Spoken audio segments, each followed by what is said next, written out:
Right. After an unexpected false start.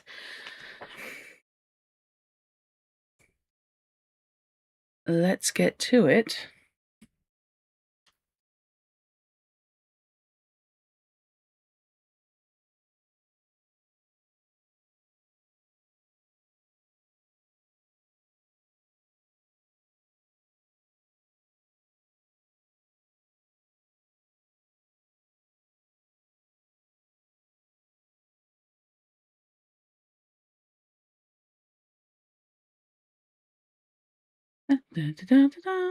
Excuse me.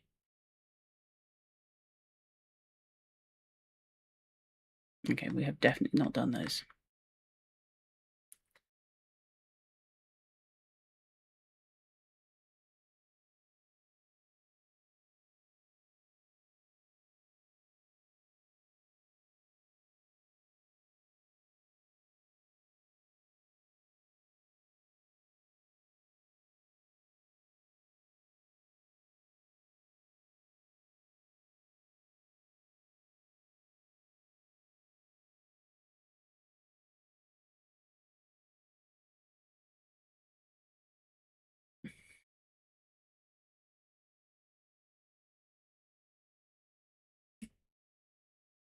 Hello, everybody. Right, so we are into the Casebook of Sherlock Holmes, which is the last collection that I keep forgetting exists, with stories taken from all over, so I look forward to the continuity gymnastics involved in locating them temporarily, as opposed to temporarily, which is something else altogether. I've been listening back to some of these on YouTube, by the way, and apparently my voice comes through far lower on YouTube, as in pitch, not level. So if people would prefer me to perhaps, I don't know, do the streamer thing of raising my voice half an octave and so I can talk like this and somehow manage to sound like this, then do let me know, because otherwise people just have to put up with my voice sounding rather lower than it usually does. Oh, it's always a good day when you get a death threat from people you like. It's okay. Hiram, no worries. I got the gist. Yeah, it's not the strain that just makes me laugh. And it's not something that comes naturally to me. But for some reason, the YouTube version sounds a lot lower pitched than when it goes out through Twitch. I don't know why. Something to do with the compression, I would imagine.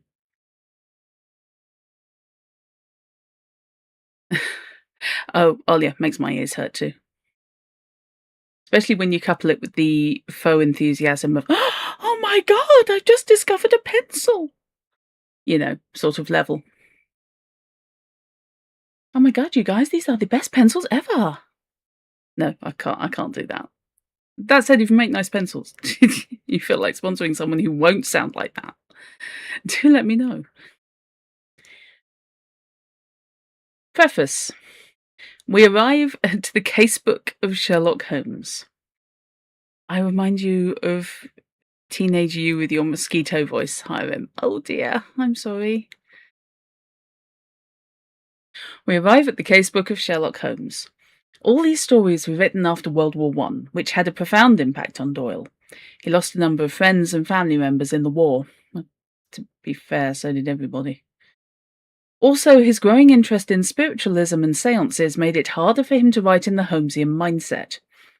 Further, he was just thoroughly tired of Holmes, and still considered him to be beneath his more serious work. All this comes out in the preface to this book, written in 1927. And so, reader, farewell to Sherlock Holmes. I thank you for your past constancy, and can but hope that some return has been made in the shape of that distraction from the worries of life and stimulating change of thought, which can only be found in the fairy kingdom of romance. That being said, there is also a lot of experimentation in this phase of his career, and I count his last bow as part of this phase, even though it was collected in the previous book. Within are multiple stories that explicitly stray from the formula, and the stories overall are darker and more menacing in tone. In many ways, they presage the coming American literary traditions of pulp and detective fiction. All in all, they're generally viewed as some of the weaker stories of the canon.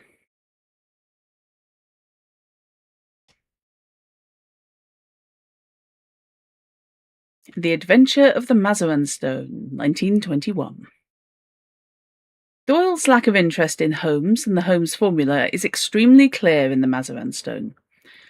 The plot is an adaptation of The Crown Diamond, a successful play that Doyle wrote, that toured at the same time as this story was published. The fact that it was adapted from a play explains why the story all takes place in one room. The whole thing reads like a bad, exaggerated pastiche of Holmes, and not like Doyle's work at all. Part of the reason for the feeling of pastiche is that there are a couple of elements that are clearly lifted from The Empty House. A similar bust of Holmes was made in that story, and both were made by Frenchmen, this one by Tavernier, the French modeller, although the one in The Empty House was made by Monsieur Oscar Meunier of Grenoble. Also, there is another criminal across the street with an airgun trained on 221B. Further, another anonymous inspector is mentioned, this time Yall of the CID, although Holmes has always previously referred to that institution as the Yard instead of CID.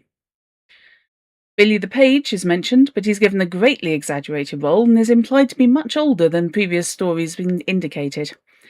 Finally, there's a lot more rough slang used in this story, which feels more like American detective fiction than Doyle's more high-class fare. Like his last bow, this is the second story told from a third-person perspective, and also the second story in which Watson is not present for large parts of the action. The story is written to seem as if Holmes may also not be present, but it is later revealed that he was in fact there. There isn't even much of a mystery here. Holmes simply sets things up to trick two men into giving a confession. Kate B. If you push an author to keep going after they're more than ready to be done, they're not going to produce the best stuff. Yeah. Absolutely. Give them a break at least.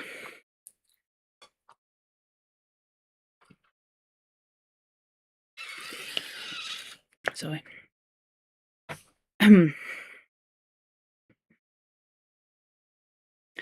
There was quite an interesting book, modern murder mystery. Gosh, I say modern. 20 odd years ago. Called Bimbos of the Death Sun, which is set at a games convention, and the murder victim is a major fantasy author who is so clearly done with the character that he inserts a chapter in each book, or scene in each book, where his main character, the big hero, is murdered in humiliating and violent and grim ways, with the expectation that the editor will then take that out, because he knows he's still under contract / forced to be producing it. But he still gets the satisfaction of having written conclusive endings.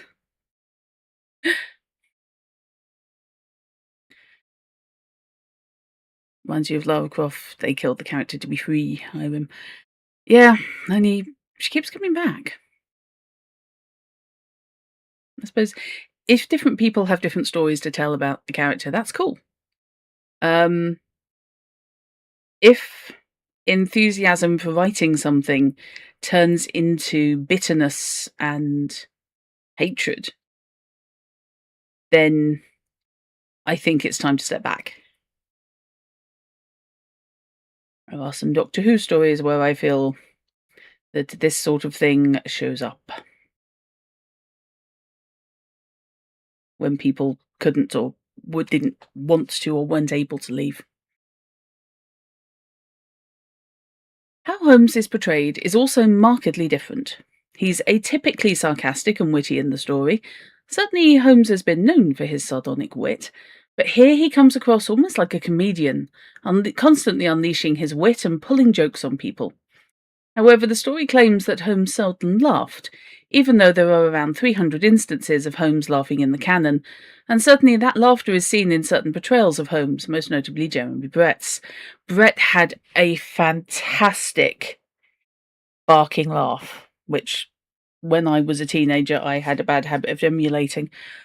Just that one ha, rather than laughing hysterically.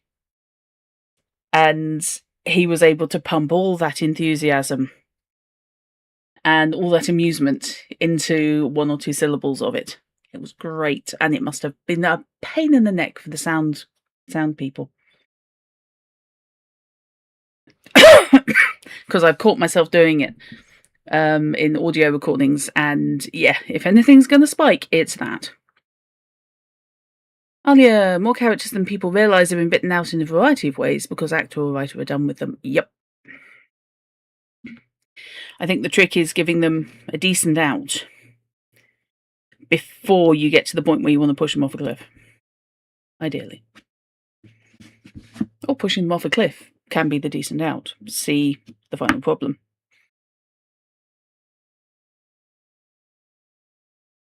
We do get a very Holmesian quote in the story. "I'm a brain, Watson. The rest of me is a mere appendix." And we see his obsession with technology and the use of the gramophone, which helps to date the case at least after 1900 and probably between 1902 and 1905. But this Holmes is very jarring and inconsistent with the one we know. In all, this story feels like Doyle is just trying to cash in on his previous successes, though I might feel that way in part due to the tone of the preface.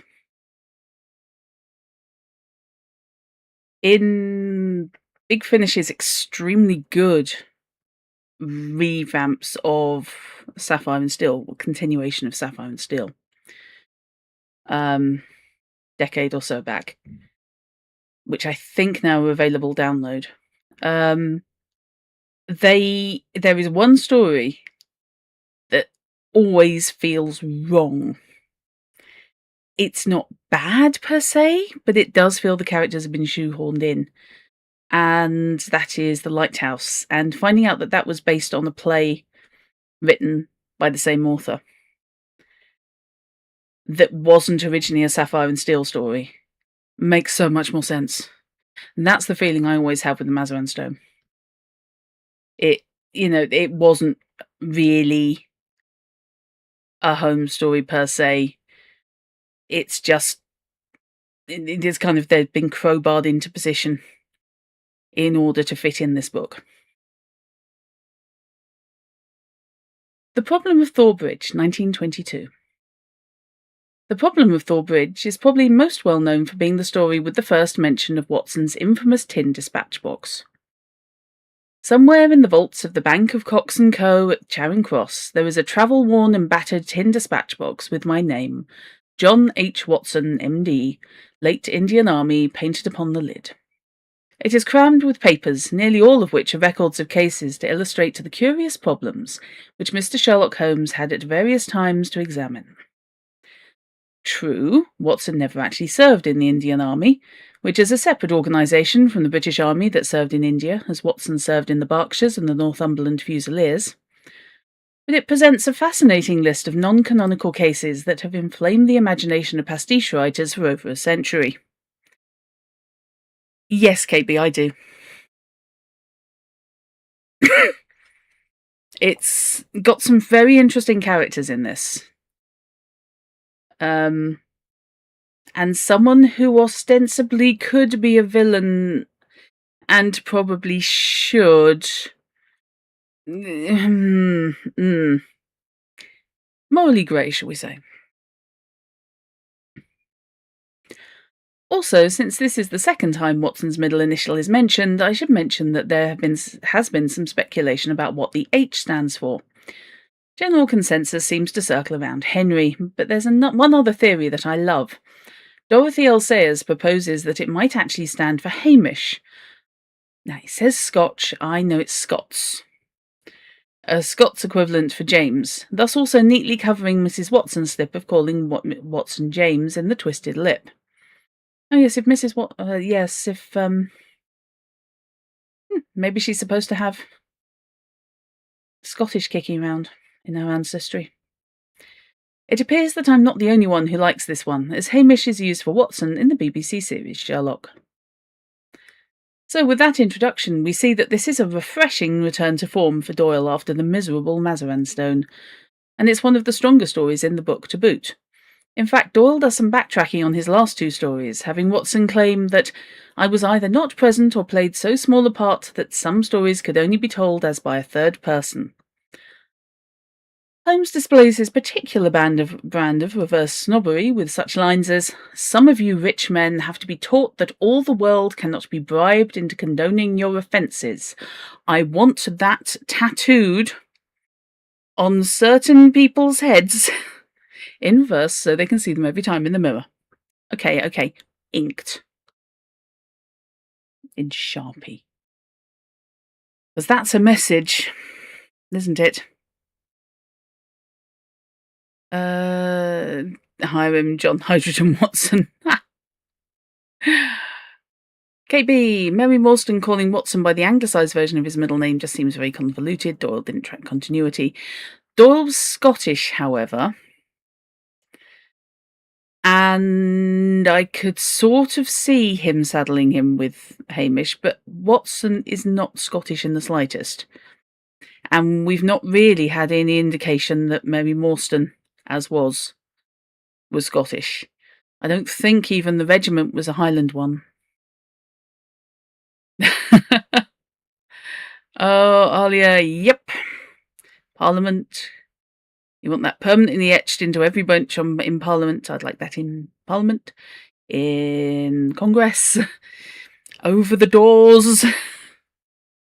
Handed to every new politician as they enter a job in public service at whatever level. Yeah. And if your tax return indicates that your income is over the $1 million a year, I think possibly that comes back to you as part of your confirmation of payment of your tax return.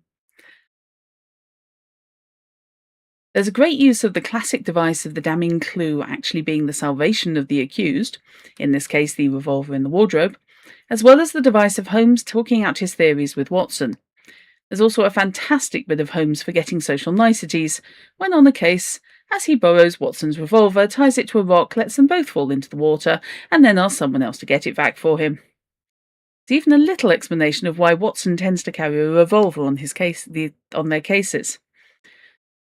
"Watson," said he, "I have some recollection that you go armed upon these excursions of ours." It was as well for him that I did so, for he took little care for his own safety when his mind was once absorbed by a problem, so that more than once my revolver had been a good friend in need. Some points of Victorian culture. There were a couple of examples of the unfortunate ethnic stereotyping common in the Victorian era. Americans are all readier than with pistols than our folk are, and South Americans all suffer from atropical nature. Suicide, or self-murder as it was legally known then, was not uncommon in London, but the proving of suicide caused different distributions in property, which was why it had to be investigated, even if it couldn't be prosecuted, and why some suicides went through elaborate lengths to appear as if they were murders. There are references to the double jury system of criminal prosecution between the police court and the coroner's court, although these days a coroner's jury is called an inquest and seems to have less legal weight. Better to say it has different legal weight. You do not mess with the coroner.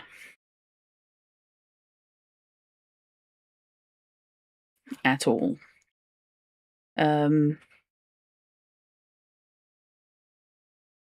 So, yeah, in cases of unexpected or sudden deaths, there will often be an inquest, or suspicious, in fact, there will often be an inquest. And usually a coroner's jury, the coroner will come up with deciding whether or not a death has been accidental or deliberate, and usually then the verdict there is, for example, murder by person or persons unknown, at which point then the police will build a case for the actual courts.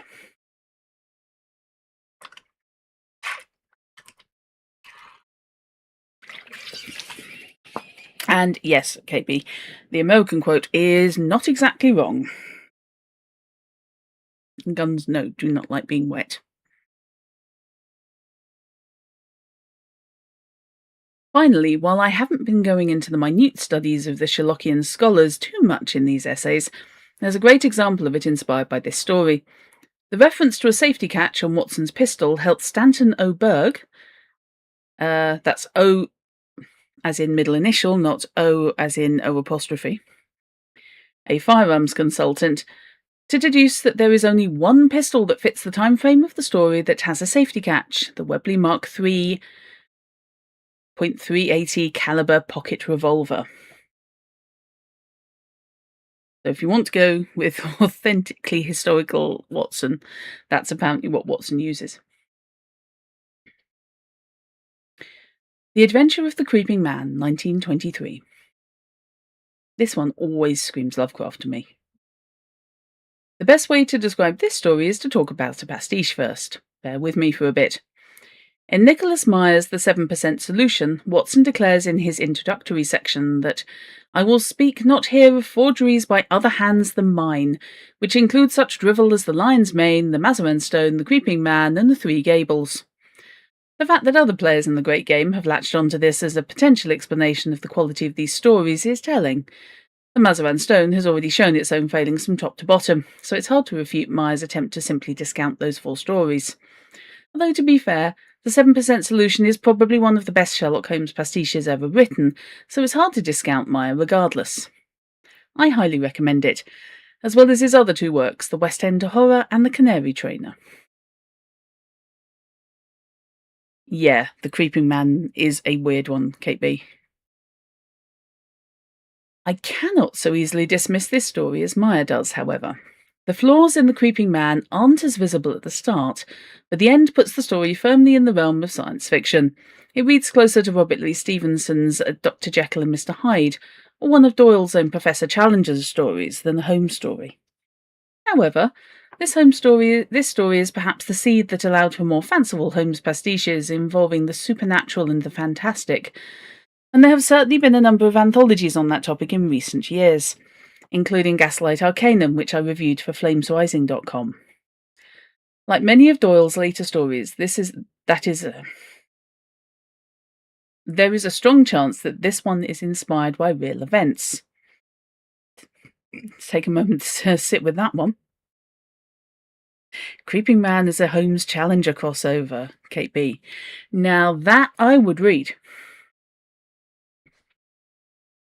Absolutely. If nothing else, I want to see the clash of egos. You'd have Watson in between, probably with two guns, going, everybody sit down, okay? Stop shouting at each other.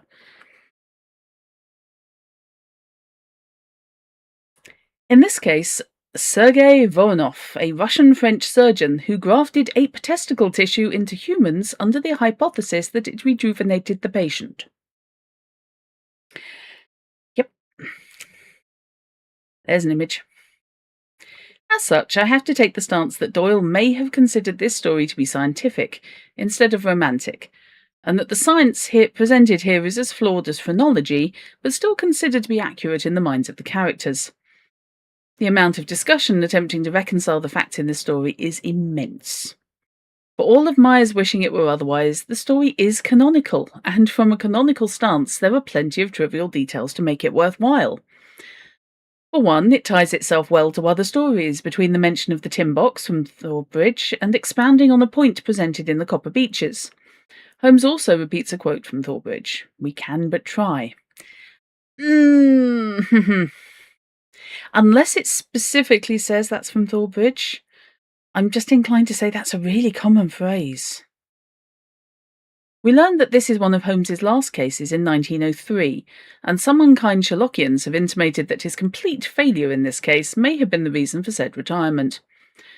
Watson is not only no longer living at Baker Street, but he also has a practice again, which makes for a new time frame for consideration. Post-hiatus, post-Baker Street.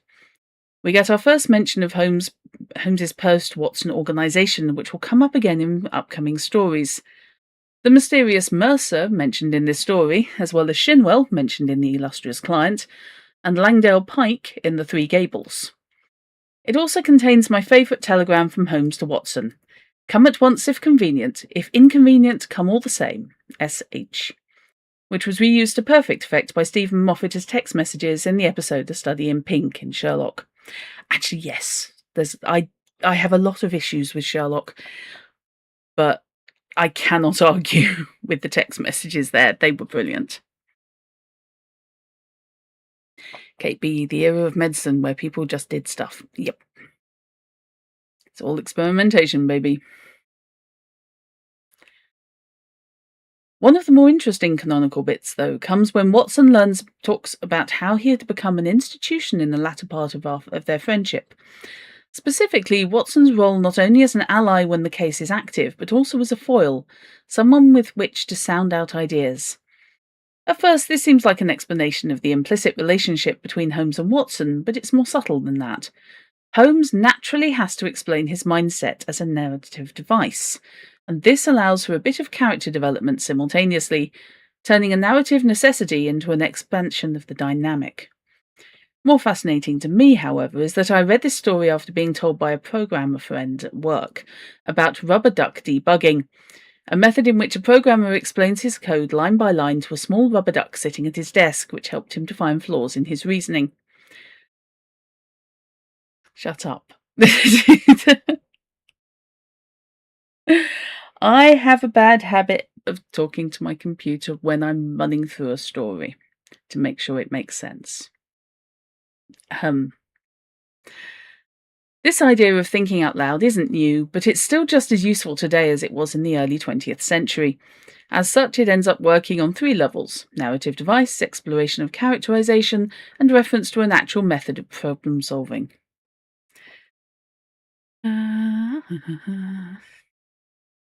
That's why you have plushies on your monitor. Fair enough. For all this, the ending completely ruins what could have been a solid Holmes story.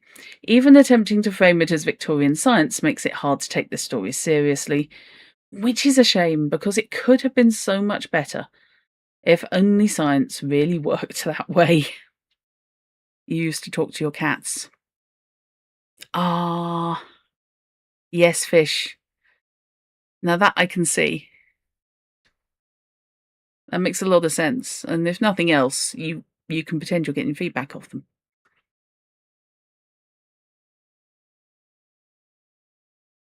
The Adventure of the Sussex Vampire, 1924. This one has always bugged me. I do not know why. It's that there's something about this story that just really gets up my nose. Kate B, you'll randomly text your mother or sister about story stuff. Yeah, that's fair. And Alia, yes, I think everybody may well do that, but very few people necessarily admit to it. It's the whole talking to thyself being a bit of a problem.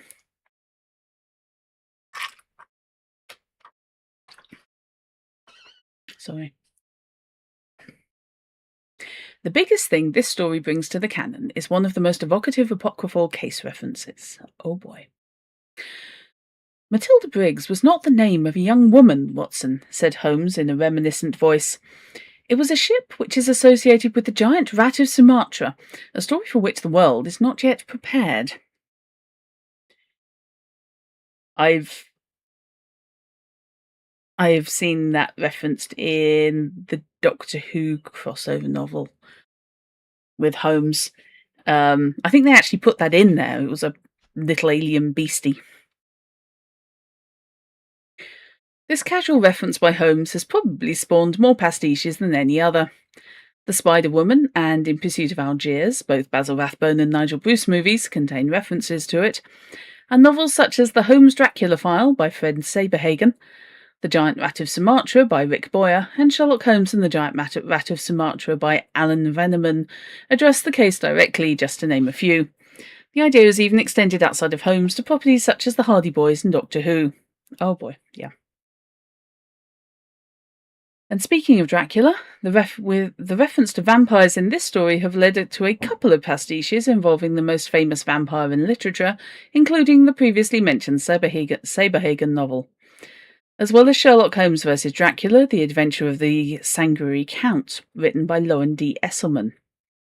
I could probably write a whole essay just on the Victorian fascination with vampires even before Dracula was published, but suffice it to say that the concept was as known to Victorian culture as it is to us now, and it isn't as strange of a match-up as it might appear at first. Next to Hound, this is the most popular story of Holmes investigating a situation that appears supernatural, but turns out to be perfectly mundane. However, right after The Creeping Man, it seems a bit arbitrary. Scientists becoming monkeys due to an injection is plausible, but vampires aren't?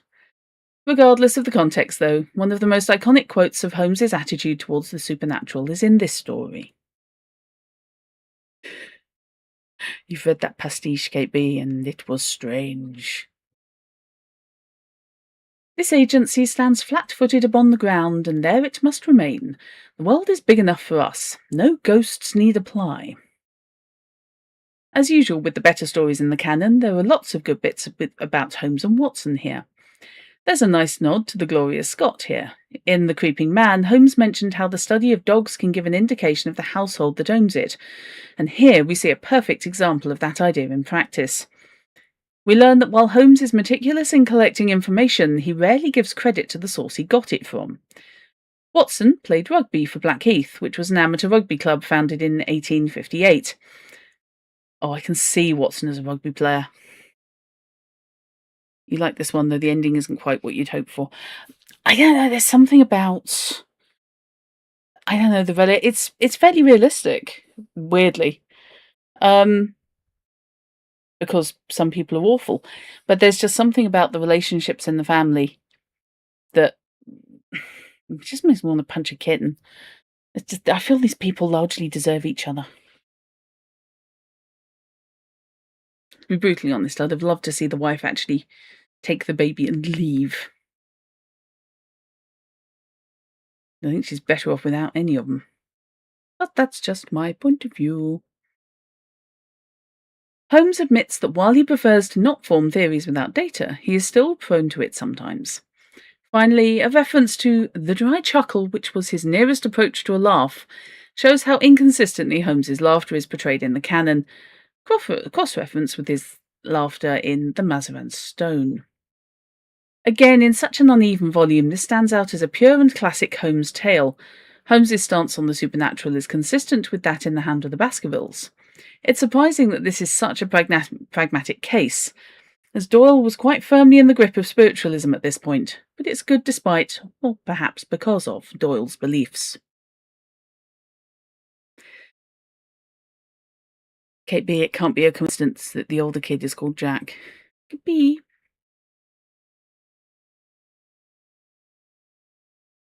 I think you're probably right, though. The Adventure of the Three Garridebs. Pardon me. Excuse me. Pardon me while I just have a drink.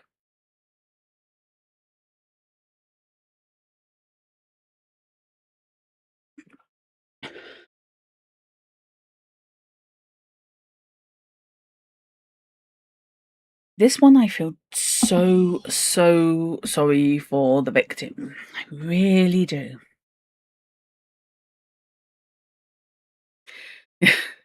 Right there. Thank you for the hydration.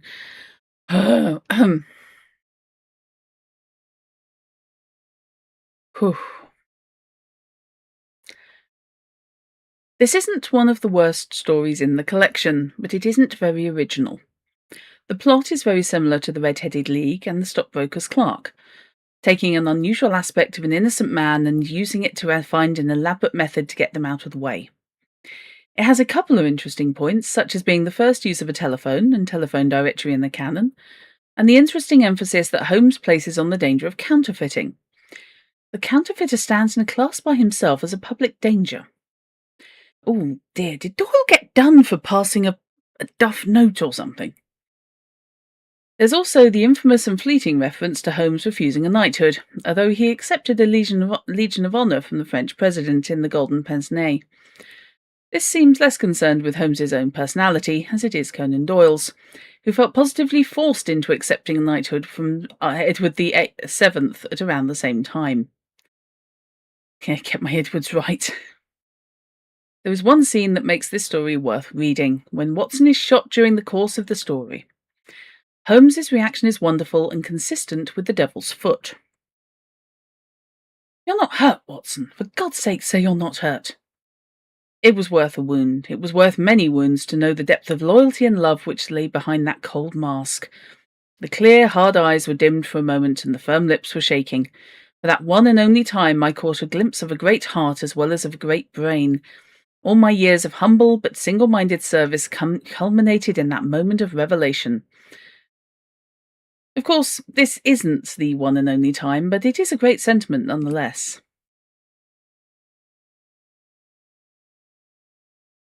Monarchs only have like 4 names, KB. There's a lot of traditional, yeah. And also when they change their name, when they become king or queen, but mostly king, let's face it, at least for the UK. You're there going, okay, hang on a minute, so that's one of the Georges when he became king, but he was actually an Edward when he was prince. So you're trying to track who these people are, or were. Worse when they have big families.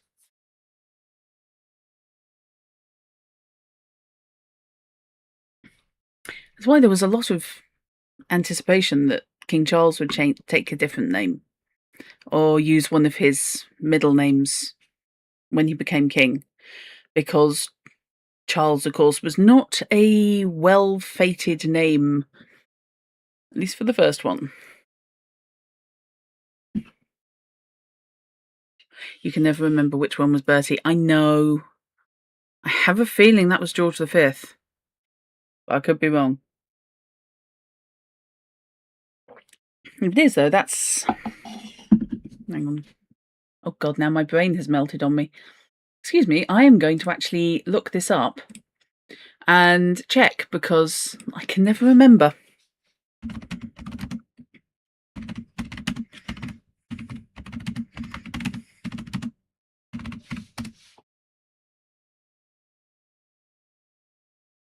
Right.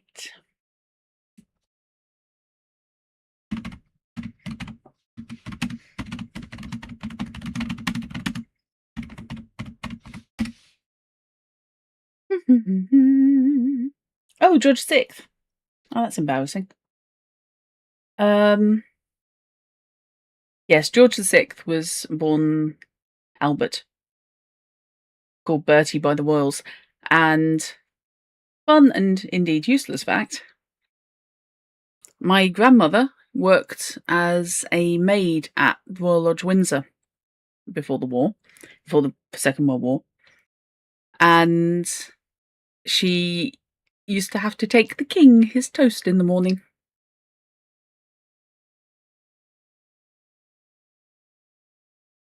So I grew up knowing how the king used to like his toast. Yep. I think we've had some bad luck with Charleses. Well, one King Charles. King Charles II was great in many ways and awful in others. But I think Horrible Histories absolutely skewered it with his song, pointing out basically, you can stop Brits partying for only so long.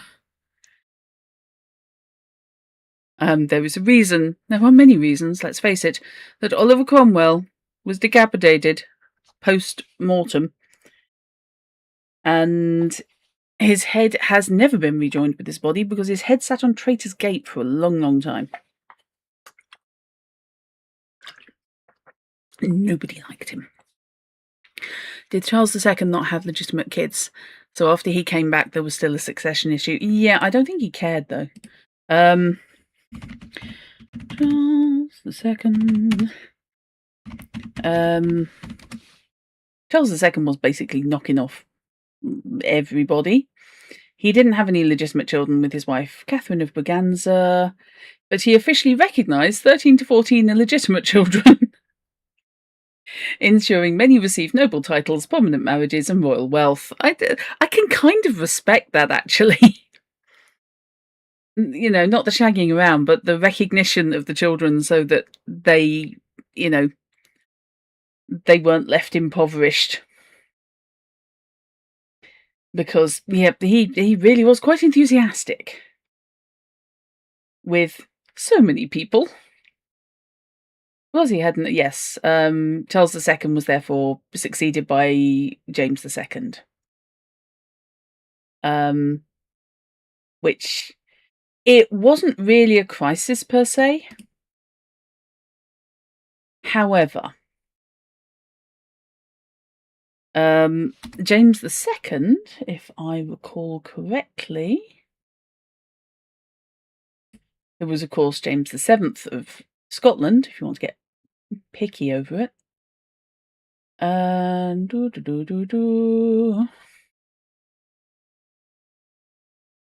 let's have a quick look. Unfortunately,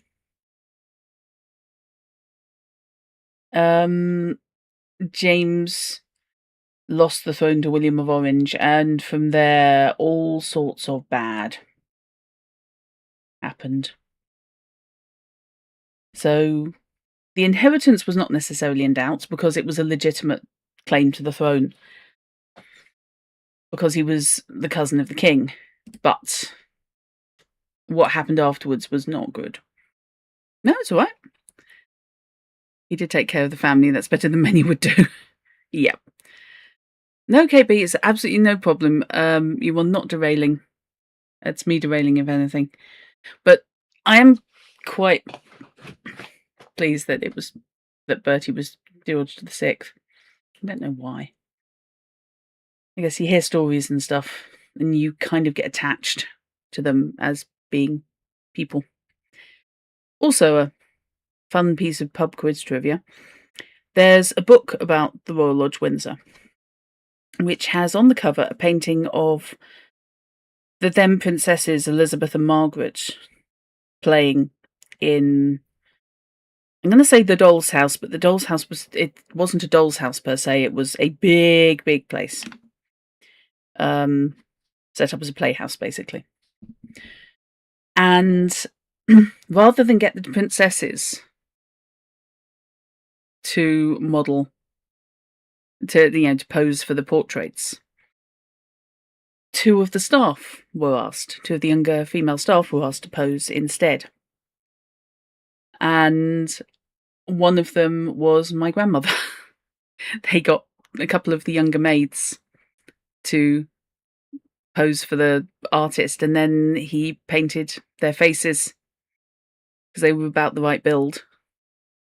And he painted the faces of the princesses at the end, and then that only required them sitting for a much shorter amount of time.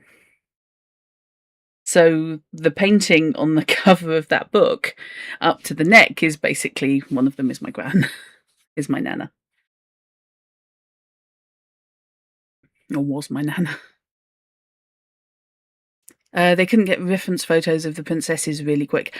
I don't know. I mean, it was painted in situ in the room. So at the time, of course, I'm not sure the lighting would have been picked up properly on the princesses unless they were posed in the same lighting as he was painting in the same environment. It's probably easier, frankly, to just use a couple of the maids. And then, I would assume that the princesses were painted from life when it was looking at their faces, because it seems daft otherwise. It's rather a good painting, though. I may have to track it down and stick it in my channel in the Discord.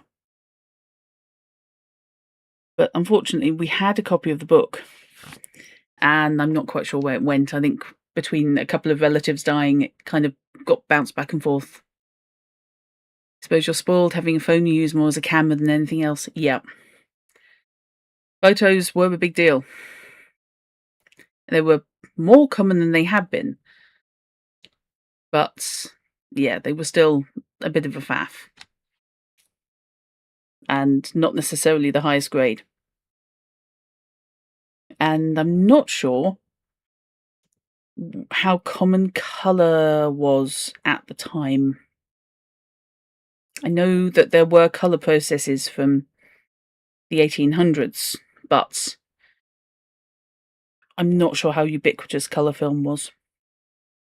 An awful lot got painted after the fact. Alia, you asked the ADHD person a question. This is standard procedure. In my defence, at least I'm coming back to what I was doing after I go and look it up. You can tell my pill is working today.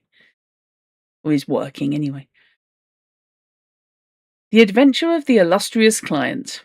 On the heels of the largely forgettable The Three Garabdebs comes one of the better stories of the collection, and one of Doyle's personal favourites.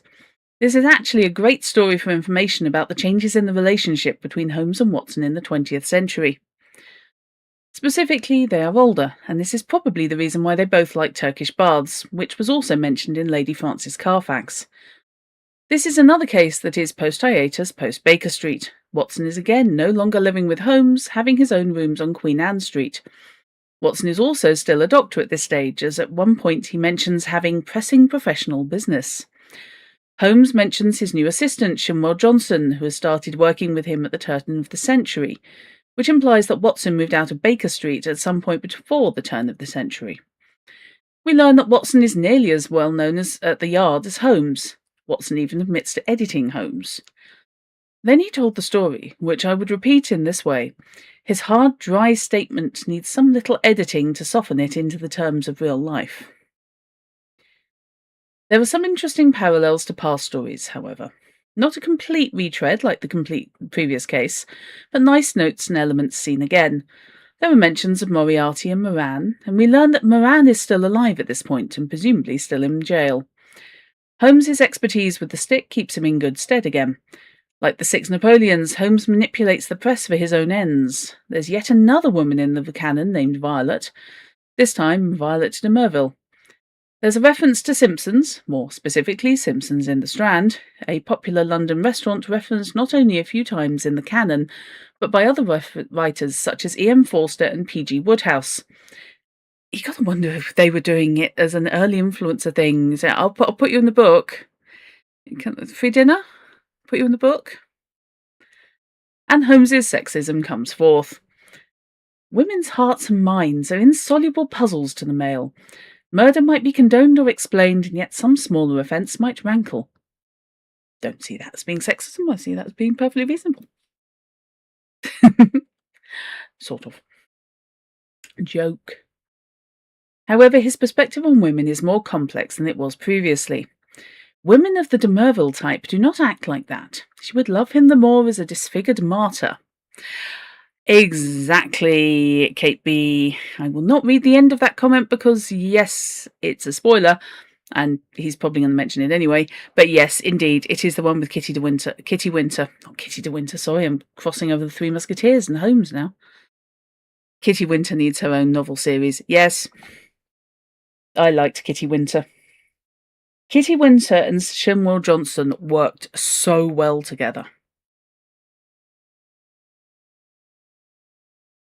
The exchange between the Baron and Holmes is particularly interesting to note.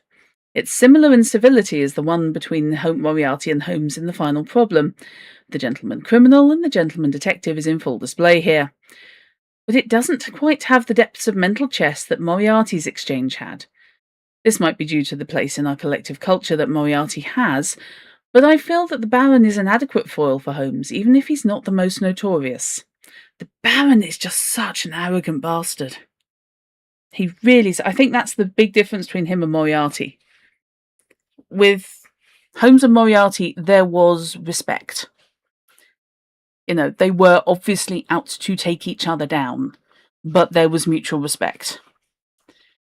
The Baron is an arrogant son of a bitch. He really is.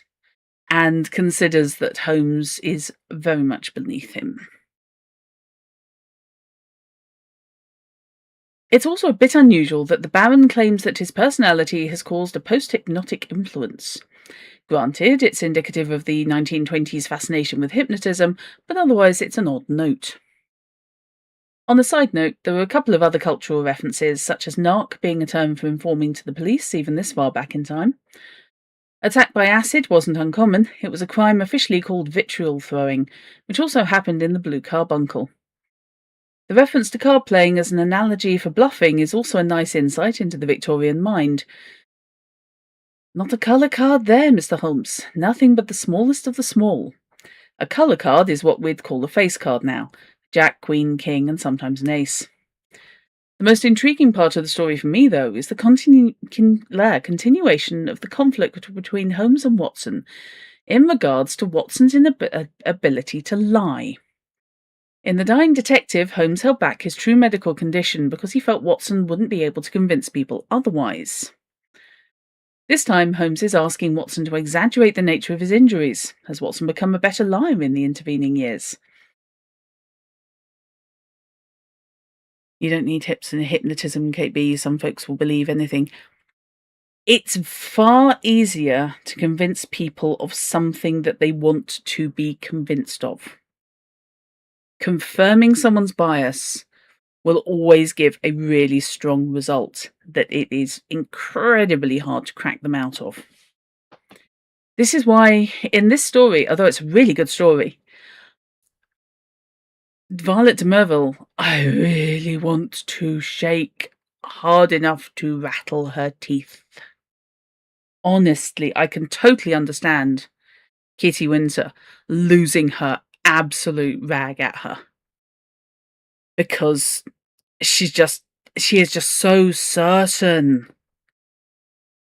Also, when the same actress who played Violet de Merville in the Granada adaptation with Jeremy Brett turned up as Jane, married, who was romanced and married to Richard Sharp in the series of movies, and then, how can we put this, took a turn for the disloyal. Frankly, her final fate was absolutely perfect in my mind, and that's partly because, unfortunately, the actress was so successful in making me absolutely loathe her in Holmes.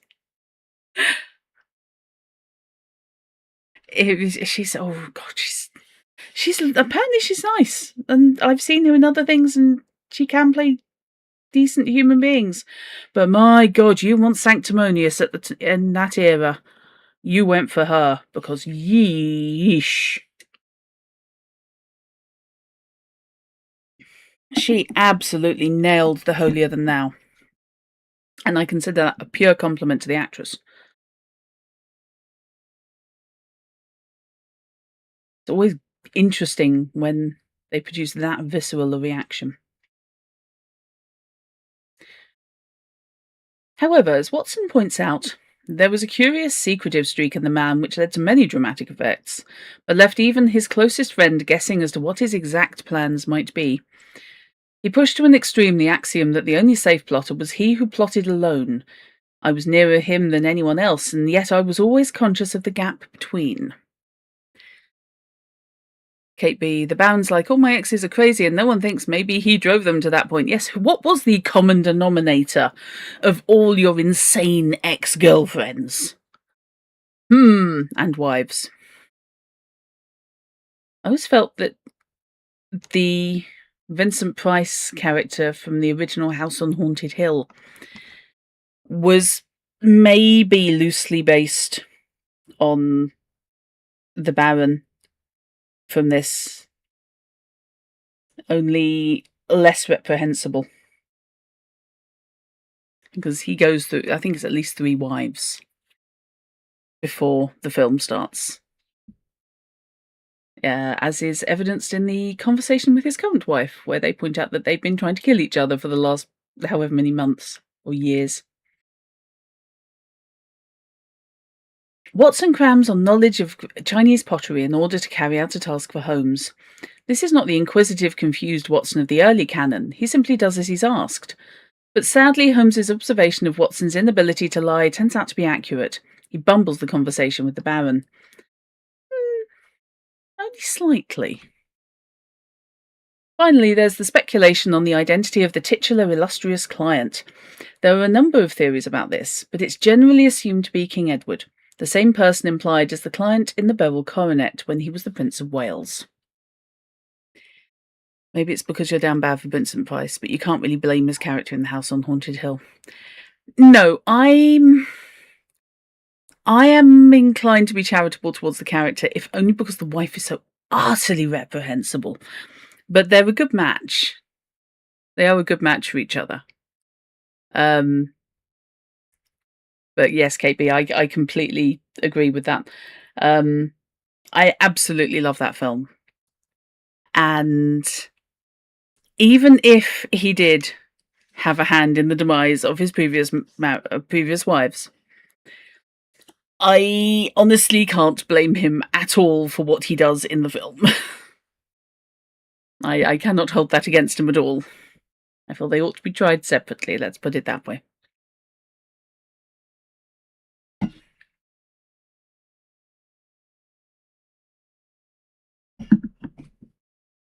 And yeah, I always had a soft spot for Vincent Price. Finding out he was one of us was an interesting thing. I don't know why. Right. The Adventure of the Three Gables. Oh, I adore the client in this. Sorry. Oh, racism. After such unusually tolerant stories about race such as the yellow face, we get Steve Dixie. He's a Negro and a thug that calls Holmes massa and is described as a savage. Further, Holmes insults Steve's smell and commends Watson for not breaking his woolly head. Oh, lovely. Some have attempted to excuse this as more relevant to Dixie's standing as a criminal and boxer than his race, as it's possible the reference to smell is actually related to class. Actually, yeah, I could see that. Some parts of London, such as the Yago, were not only so notoriously dangerous that policemen travelled in pairs, but their squalor was also legendary, which may account for Dixie's smell. Some scholars have even tried to excuse Doyle by blaming Holmes, claiming that this treatment of Dixie is consistent with the erratic behaviour known to lengthy cocaine abusers. In particular, this theory is mentioned in Subcutaneously, My Dear Watson, Sherlock Holmes and the Cocaine Habit by Jack Tracy and Jim Berkey. On the other hand, this story was written 3 decades after The Yellow Face, and we know that Doyle held very different beliefs later in life than he held when he was a younger man, so it could well be exactly what it appears to be. But whether Doyle was being racist or classist, and I'm still inclined to the former. Doyle's writing is far less tolerant than it was previously. The sheer volume of epitaphs against Dixie in such a short space are hard to ignore. Then we turn to the other stereotype, the exotic and evil woman, Mrs. Isadora Klein. So roguish and exquisite did she look as she stood before us with a challenging smile that I felt all of Holmes's criminals. This was the one whom he would find it hardest to face. Thankfully, Holmes is immune to the charms of the fairer sex, a fact which some fanfic writers have eagerly leapt upon. She's very much the femme fatale, or as Holmes says, the belle dame sans merci, the beautiful woman without compassion. And much like the role of the femme fatale, she uses her charms to coax the detective into committing a crime on her behalf. In this case, leading Holmes to take justice into his own hands and compound a felony as usual. While we have seen Holmes do this several times in the canon, this time it feels wrong. Holmes is clearly taking money to cover up a crime, even if he's just passing the money on to his client. This is one where I may have to say I do disagree with the writer.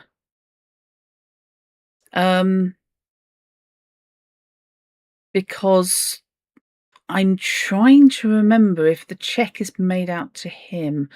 I don't think there's ever really a question that the money's coming directly to him. Fish, was Michael Flanders translated it, the beautiful lady who never says thank you. Actually, that's exactly right for this woman. She's horrible. She is absolutely vile. As a human being, she just does not give a toss.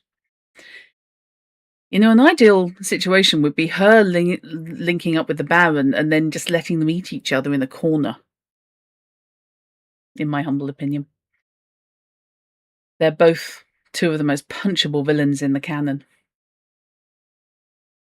And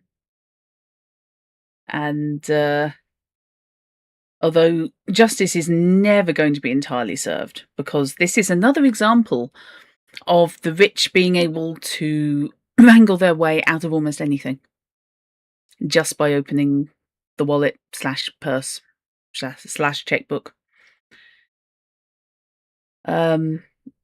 I don't think there is any question that the mother of the victim in this is ever going to get genuine justice for her son. So I think just taking this woman for as much money as is reasonable to give to the mother and let her do something that she's always wanted to do is probably the closest you're going to get to fair. I don't think it's great, but I think it's probably as close you're going to get.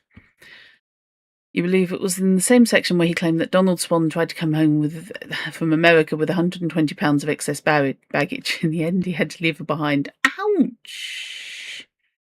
That's mean.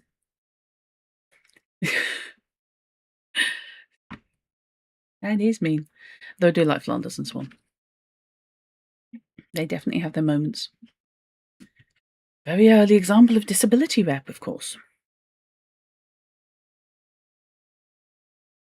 There are other elements that make this feel more like a bad pastiche than Doyle's work.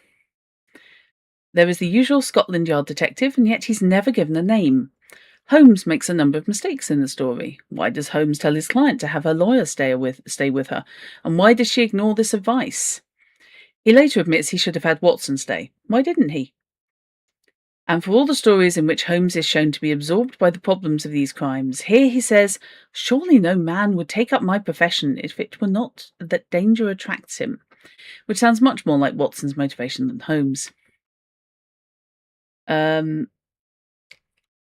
having the lawyer stay with her is, I think that's down to as much as she's willing to put up with. There is a woman who is at threat of burglary. Somebody has been trying to commit burglary by fraud, theft by fraud, and getting her to give up her residence and all its contents in this story. And Holmes suspects that it's going to escalate. So having somebody stay with her is a good idea. And I think at the time, from what I remember, she was only willing to go as far as having her lawyer stay with her, who was a family friend. And latterly, she then does get burgled, and it turns out that she told him not to bother. She sent him home. She didn't want to put him out. And I think it's there, possibly, that Mr. Webb does kind of has I think there's possibly a transatlantic thing going there. The not wanting to put someone out is such a British idea. Is you don't want to bother someone. You don't want to put them out. You don't want to cause them trouble. It's not a confidence that she'd be fine. It's that, I really don't want to cause you any bother. And that is a very British thing, in my humble opinion. I mean, this book is 10 years old now, so it's entirely possible that it's written from the perspective. I don't know how long Eddy Webb has been resident in the UK, but to my mind, that attitude is less unbelievable and more self-deprecating, because it's a woman who has decided that She really doesn't want to be any fuss. And I suspect there's going to be a lot of Brits going, yeah, that's my grandmother, or that's my mother, or I think that would be familiar to a lot of people. But that's just my speculation, and I'm not going to claim I've got anything like the knowledge of the canon.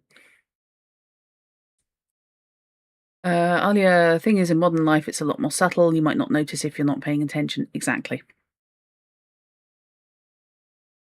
Kate B, nope, if you have a problem and you can't help, you'll not mention it. But if you can, the only thing that will stop you is the time. You won't call after 9 unless it's a murder, but if it's before that, you'll definitely beg for help. Yep.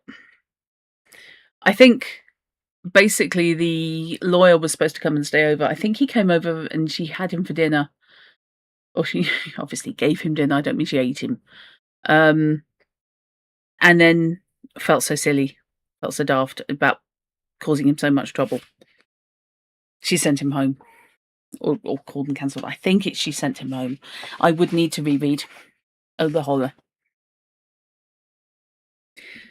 But no, I can understand the I don't call after 9 unless it's a murder. Alia, it's not purely a British thing. It's the difference between the common individual's attitude versus practically a nationwide attitude. Yeah. Actually, yeah. I think it's probably a nationwide trait. It's the whole, unless something's actually falling off, you don't want to call an ambulance. And that's maybe more of an older generation thing. She says, as someone who disturbingly got referenced as a member of an older generation the other day. But that's where I am on it. So I'm being slightly more charitable towards the story than Mr. Webb, but I can see his points, and certainly the stuff with Steve Dixie is just weird. Although, as I recall, he is actually an American bare-knuckle boxer living in one of the crapper areas. So the smell may well be down to the rubbish area. Everything else, though, is a bit okay.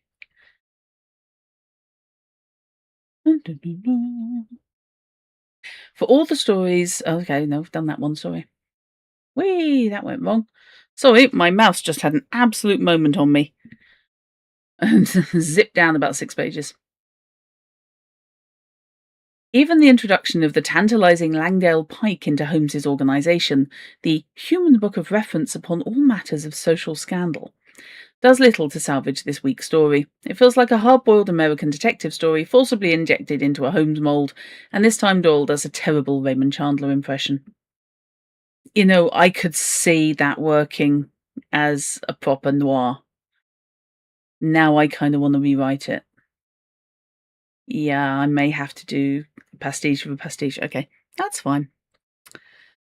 I can do that, she says, claiming that she can write noir.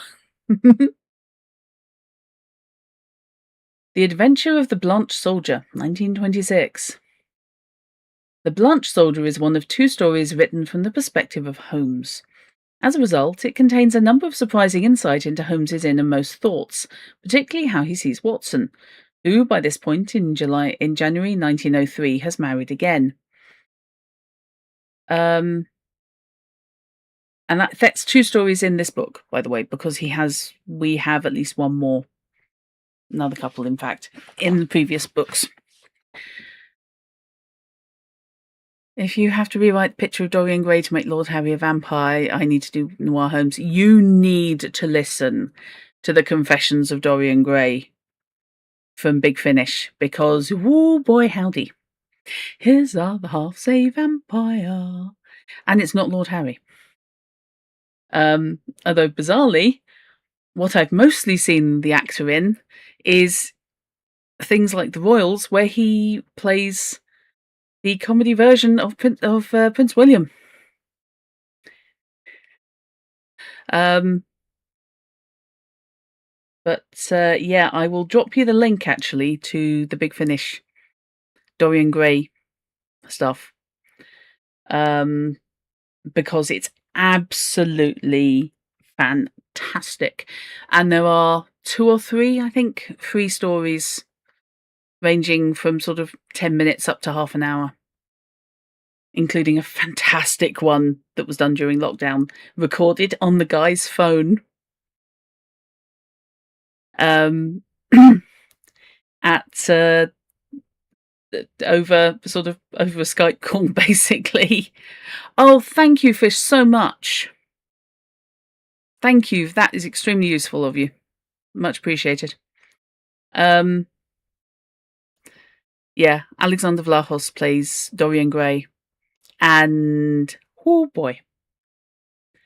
There's also an adaptation of the novel, which is a slightly different take on Dorian. It's a slightly nastier take on Dorian than the series, but both all were worth listening to. I've got the whole thing. But yeah, the story recorded during lockdown on his iPhone, because it was done as leaving a voicemail for himself.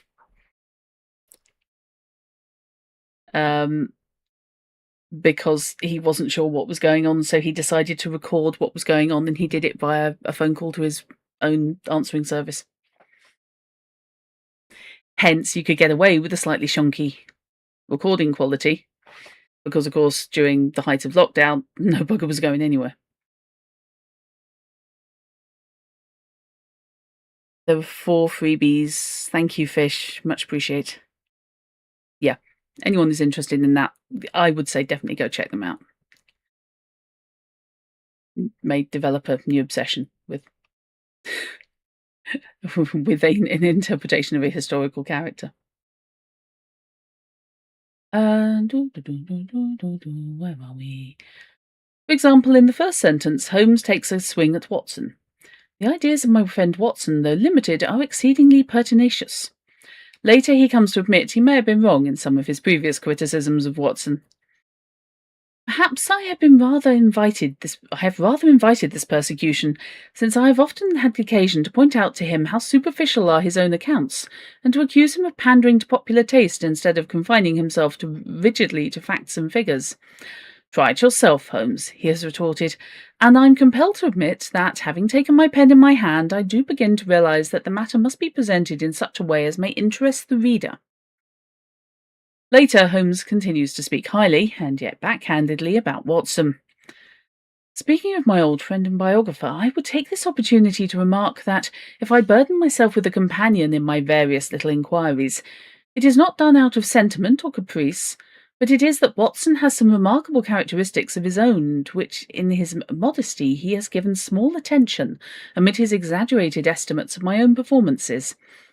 A confederate who foresees your conclusions and course of action is always dangerous, but one to whom each development comes as a perpetual surprise, and to whom the future is always a closed book, is indeed an ideal helpmate.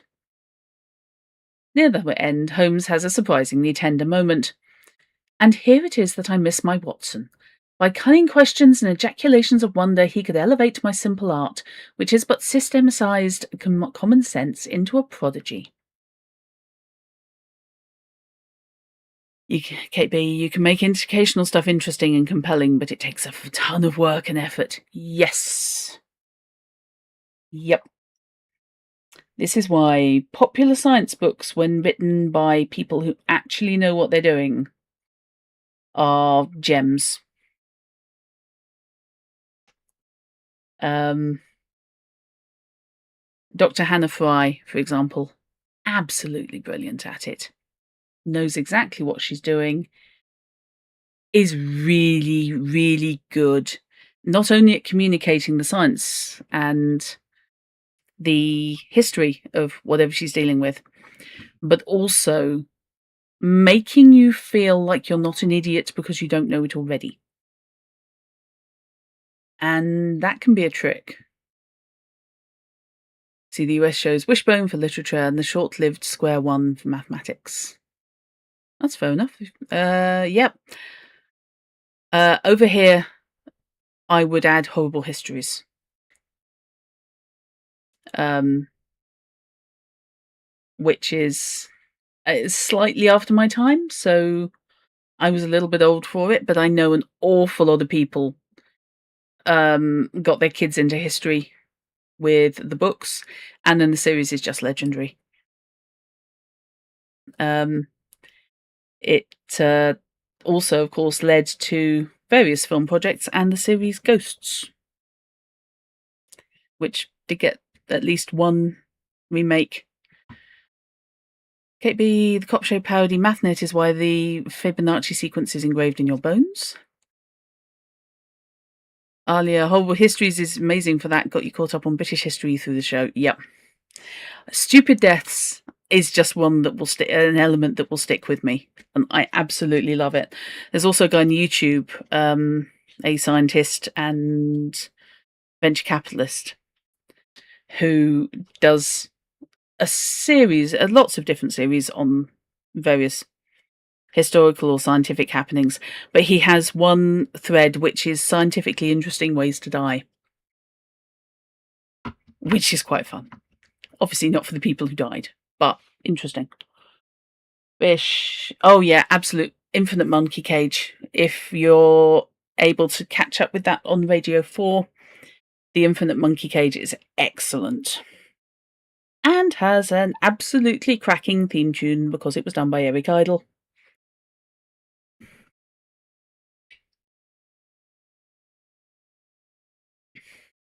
The trouble is, every time I think of the presenter, I unfortunately, in my head, go off into the Mitch Benn pastiche. Because I have his accent in my head. Oh dear. Yeah, Professor Brian Cox. Unfortunately, who does have the very strong accent. And every time I hear his name, my brain just goes quantum mechanics and goes off into the rap from Mitch Benn. Okay, Hiram. I will still be going for a bit. I'm going to have a go and see if I can finish this today. I don't think we've got much longer. Oh. We also learn why Holmes regularly blurts out deductions about his clients. I have found it wise to impress clients with a sense of power, and his tendency to assume the people around him are smarter than they really are shows up in this narrative. It presented, as the astute reader will have already perceived, few difficulties in its solution. There's an interesting, if garbled, reference to the Priory School, and Holmes laments his inability to be dramatic when he is writing the story himself. I passed on into the study with my case complete. Alas, that I should have to show my hand so when I tell my own story. It was by concealing such links in the chain that Watson was enabled to produce his meretricious finales. I ended up quoting more than writing on this story, but really the insights we get about Holmes in his own words are the only noteworthy parts of The Blanched Soldier. The story itself isn't amazing, it's a bit long on the monologues, but it's solid enough to showcase the master detective's inner process in this new format. The Adventure of the Lion's Mane, 1926. The Lion's Mane, right after The Blanched Soldier, is the second and final story narrated by Holmes. Kate B. Holmes is the ex-KCD comic about geologists. Oh, God, I wish I hadn't said that. Yeah, I can see that. This story is also noteworthy because it's the only one set after Holmes's retirement and thus doesn't involve Watson in any way. The loss of Watson is again keenly felt by Holmes. At this period of my life, the good Watson had passed almost beyond my ken. An occasional weekend visit was the most that I ever saw of him. Thus I must act as my own chronicler. Had he but been with me, how much he might have been made of so wonderful a happening, and of my eventual triumph against every difficulty. In retired life, Holmes references his old housekeeper, although never by name. In his last bow, we learn her name is Martha, and there's nothing here to contradict that fact. Further, Mrs. Hudson is never given a first name, and thus many fans consider Holmes's housekeeper to be Martha Hudson. At first, it seems a bit of a stretch that Holmes would suddenly stop calling a woman by her last name and use her first one instead, but as mentioned, it was the Victorian fashion to refer to people by their last names wherever possible, using first names only for family, such as in the case of Mycroft. Around the Edwardian era, though, it became more accepted for friends and close acquaintances to use first names instead. It's telling, however, that Holmes continues to refer to his friend as Watson, possibly out of habit. Alia, why does it feel like Doyle was trying to make people uninterested in Holmes by making him a narrator? You know how it can make a trick boring by knowing how it's done. It's possible. Yeah. It's also possible he was trying to keep himself interested by changing the perspective. And giving himself a little bit of impetus to finish the collection. But could just be me. You could well be right. But it is this post-retirement Holmes's quirks that fascinate me the most. In his late life, he likes to swim and keep bees. Holmes's methods of deduction have evolved a little, including a mention of photographing evidence, something not previously detailed. It's not surprising that Holmes remains an omnivorous reader with strangely retentive memory for trifles. What's surprising, though, is how Holmes reacts to the beauty of a woman. Women have seldom been an attraction to me, for my brain has always governed my heart, but I could not look upon her perfect clear-cut face, with all the soft freshness of the downlands in her delicate colouring, without realising that no young man would cross her path unscathed. Maud Bellamy will always remain in my memory as a most complete and remarkable woman. I think that's possibly just recognition. He's always come over to me as asexual, not blind. Later, he even mentions that I value a woman's instinct in such matters. What a change from the man who was inherently distrustful of women. In fact, as you dig into the story, a number of details about post-retirement Holmes feel a bit odd. The great detective seems particularly stumped by this case, although likely this is because there would be little other way to provide suspense from Doyle's perspective. And at one point he confesses to being at the limit of my powers.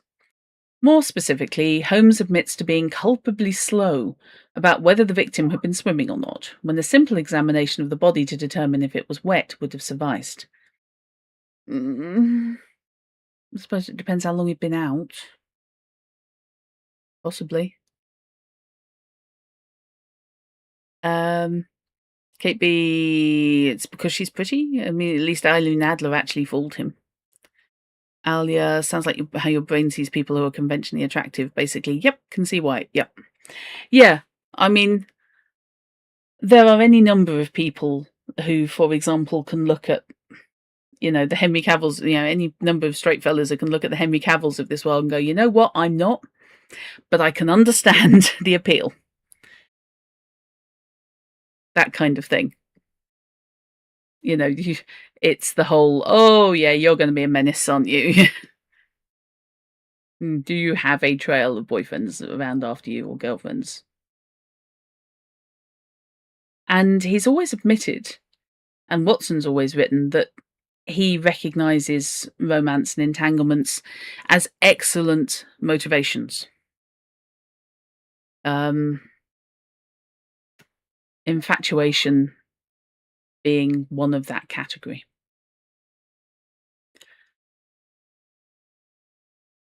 Further, a Holmes that has retired to avoid all mental stimulation seems a very long way from the man who needed cocaine just to get through days of boredom. I'm still sticking with the ADHD Holmes theory, sorry. He also muses on the beautiful, faithful nature of dogs, which is a different stance from the man who experimented on dogs in his youth. Yeah, but he liked Toby. He just didn't own a dog. Watson owned a dog, and he put it down because it was in pain. I don't think he disliked dogs. He liked dogs, he just didn't want one. Finally, Holmes's description of his own mental processes seems a long way from his brain attic at the start of the canon. You will know, or Watson has written in vain, that I hold a vast store of out-of-the-way knowledge without scientific system, but very available for the needs of my work. My mind is like a crowded box room with packets of all sorts stowed away therein, so many that I may well have but a vague perception of what was there. Yeah, KB. Also, Holmes is prone to going away on cases for days on end. Um, just on the pure practical level, who do you board the dog with? Do you get Mrs. Hudson to come and feed it and walk it?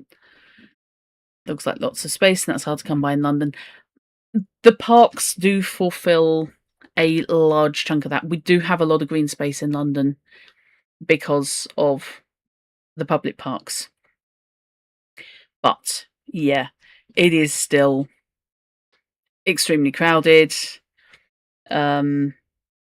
And short walks are not necessarily going to keep a dog happy, and the dog is not necessarily going to be particularly chuffed in busy streets.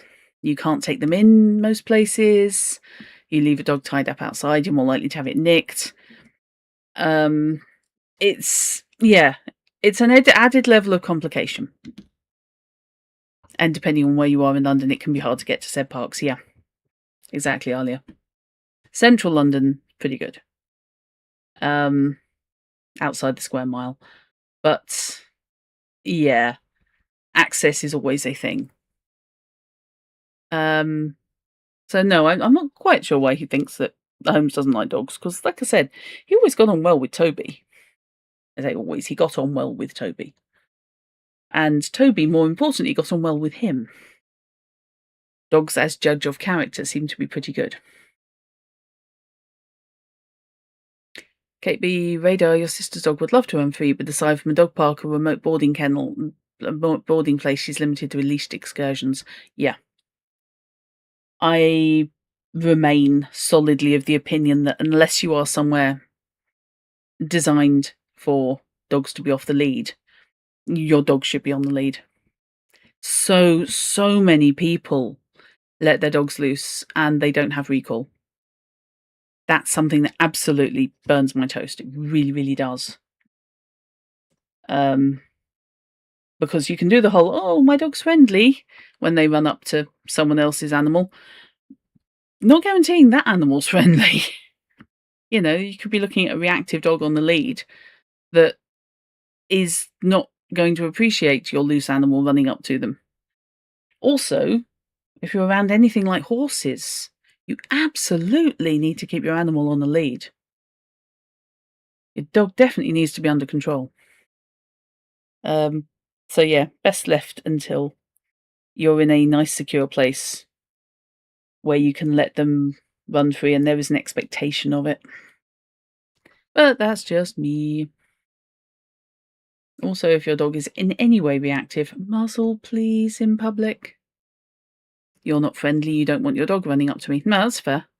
My nephew has a thing about dogs because he got jumped all over by a, quote, friendly dog when he was very small, which, yeah, it didn't hurt him, but he was quite small and the dog was quite big, I gather.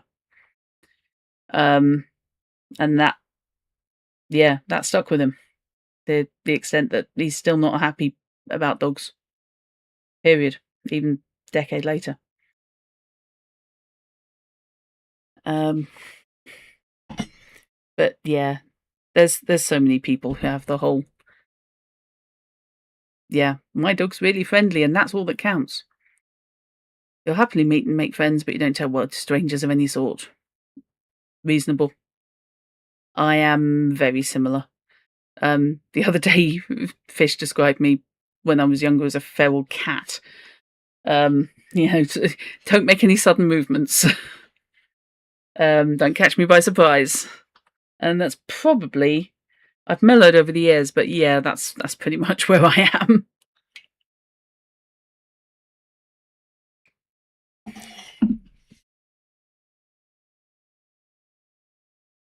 Oh, hello. Much of this can be chalked up to age. We are very rarely the same people in our late years that we were in our youth. It's not hard to believe that Holmes has merely changed over time and has convinced himself that he was always this way rather than accept the contradictions in his nature. Alia, you're very fond of dogs and seeing them around makes you smile, but have control over them. You also don't do well with excessive barking. Yep, exactly. Yeah, it's control. It's you. Your dog may be lovely and wonderful and friendly as anything, but you don't know anybody else. You don't know how anyone else is going to react. So, for everyone's benefit, keep them on a lead and keep them under control. And for God's sake, teach your dog recall commands. Mellowed a bit, Fish. Thank you, Fish. Cheers very much. I've mellowed. Nice. Ish. It's not hard to believe that Holmes has merely changed over time and has convinced himself that he was always this way rather than accept the contradictions in his nature. This is the stance I tend to hold to because it not only connects with my views on human nature, but it also reinforces the complexity of Holmes's nature as a man. Of course, other scholars have proposed different theories to explain the inconsistencies. One of my favourites is from Mary Ann Klug, who simply believes that the case was actually solved by Watson. There are two other minor points of interest. Historically, the reference in the story to J.G. Wood and his book are factual, and he really was nearly killed by Cyanea capillata. As a writer, I appreciate that in the original manuscript for the Lion's Mane, there were several references to a Dr. Mordhouse, a naturalist also in the area. He was excised from the story in the later draft, and many of his actions and lines were given to Stackhurst and Holmes. Doyle, like many good writers, understood the value of cutting extraneous characters to make a story tighter. Yes. KB, you keep treats in your bag in case you meet a feral cat. Oh.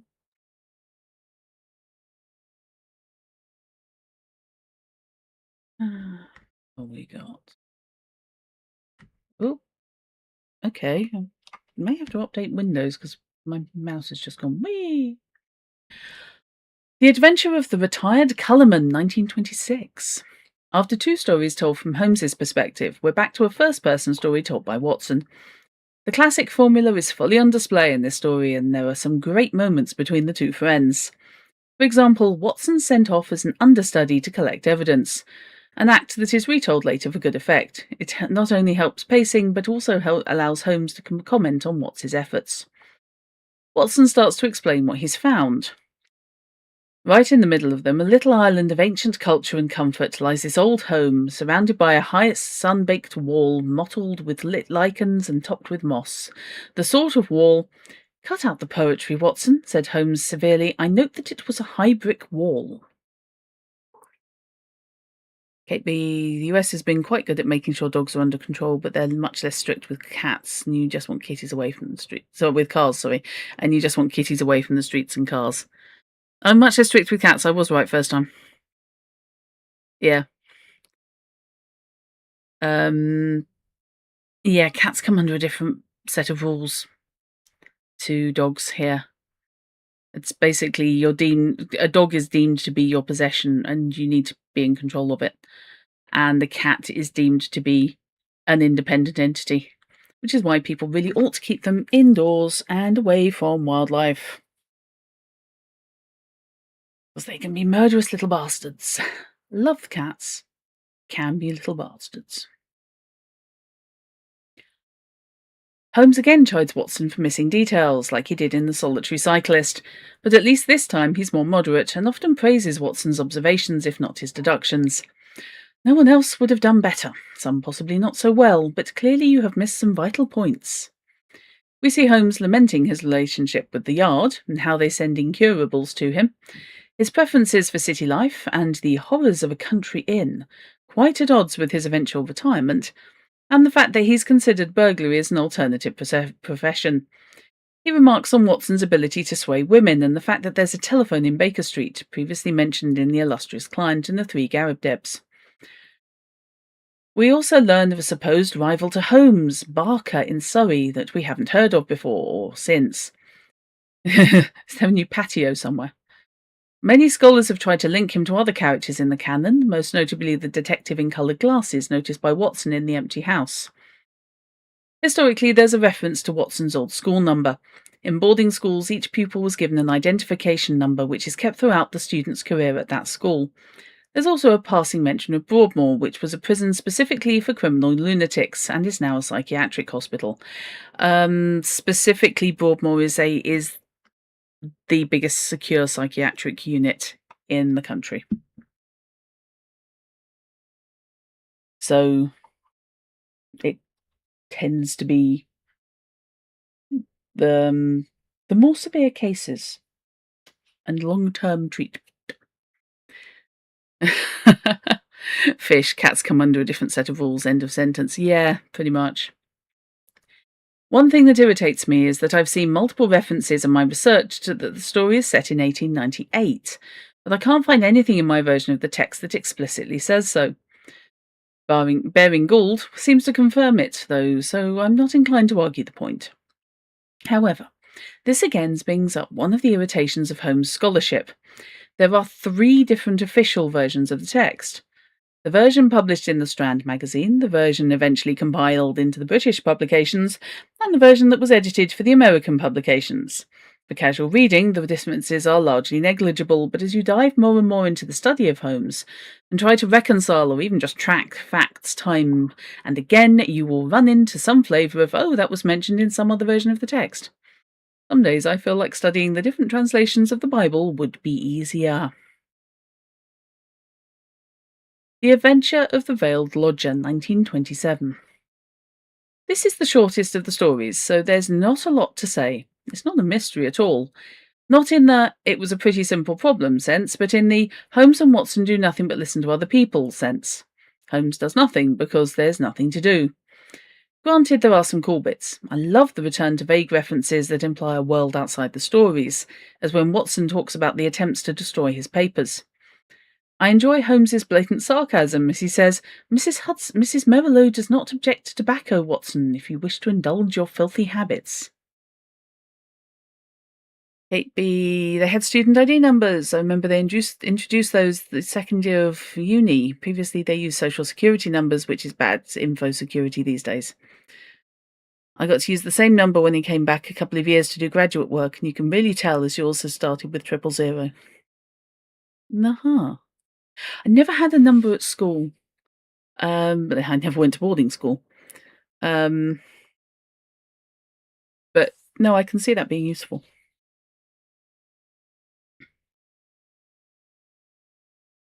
As I make my way through the canon, I've largely abandoned any sane attempt to date the stories, but there's a problem in this story that I just can't let slip past. In the story, Watson claims that Holmes was in active practice for 23 years, and that Watson was taking notes for only 17 of them. Watson's part of this is simple. Assuming you don't count the 3 years of the Great Hiatus as being active practice, and you add 26 to the retirement year of 1903, you get 1877. This coincides with the Musgrave ritual, which many chronologists set at 1879. However, Watson joined Holmes in 1881 or 1882, which only accounts for 4 or 5 years. There are a lot of theories to account for the missing year or two, the most plausible of which being that Watson didn't actually take notes of the cases for a while, although this does contradict a study in Scarlet. But at the end of the day, I have to accept that it's just an error and be irritated by it, which is fine, because the whole story irritates me. It's not terrible, but it certainly isn't good. Alia, you've had 3 student ID numbers you were aware of, one from secondary school, another boarding school, college, and now uni. Kate B, the younger kids had numbers starting with 2. You felt ancient. Though with thousands of university students, you will go through numbers very quickly indeedy. I'm very glad that we didn't have them, because now I would just feel extremely old. The Adventure of Shoscombe Old Place, 1927. Oh, back to the races. We find another yard detective, this time Merivale. Merivale is the only policeman Holmes calls friend, and only one of 3 men that he considered a friend in the entire canon. The others are Charlie Peace and, of course, Watson. Holmes uses more card-playing references, but seems to have forgotten all that he knew about horse racing from Silver Blaze. Enough, though, this story is dated...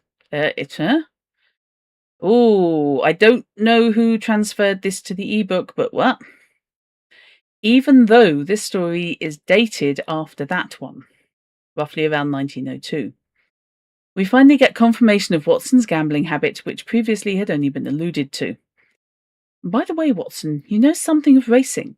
I ought to. I pay for it with about half my wound pension.